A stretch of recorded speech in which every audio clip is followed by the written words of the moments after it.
In this video, you'll learn how to limit responses in Microsoft Forms so that each person can only submit once. This is really useful when you're running surveys, quizzes, or registrations, and you want to make sure the results stay fair and accurate.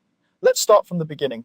Go ahead and open Microsoft Forms in your browser and sign into your account if you haven't already. Once you're in, locate the form you want to work with. This might be one you've recently created or something you made earlier and saved. Click on the form's title or thumbnail to open it in the editor view.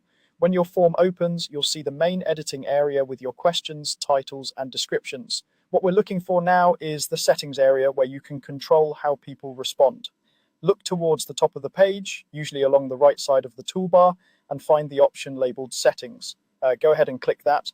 After you click Settings, a panel or menu will open that contains several options that control how your form behaves. This is where you can decide who can respond, whether responses are recorded anonymously, and other preferences. Take a moment to scan through these options so you're familiar with what's available, but for now we'll focus on limiting responses. In the Settings panel, find the option that says one response per person. This is the key setting for making sure each person can only submit the form a single time. When you turn this on, Microsoft Forms will prevent the same person from filling out your form again using the same account. Click or toggle one response per person to enable it. When it's turned on, you should see a visual change, such as the toggle switching color or moving to the on position. If your form is restricted to people in your organization, this option will typically track responses based on their organizational account.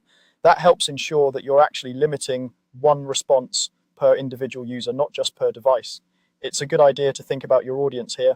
If you're sharing the form within a school or company, enabling one response per person is usually the best choice, especially for quizzes, votes, or official sign-ups. If you're sharing the form publicly and people are not required to sign in, this setting may not behave the same way because Microsoft Forms often needs some kind of sign-in or identity to enforce that limit reliably. Once you've enabled one response per person, you'll want to make sure your change is saved. Depending on your version of Microsoft Forms, changes may save automatically as soon as you toggle the option, but it's still a good practice to confirm. Look for any Save or Done button in the Settings panel and click it if it appears. This ensures your updated settings are applied to the form. After saving, you can close the Settings panel and return to your form. From now on, when you share this form link and people respond, each person will be limited to a single submission.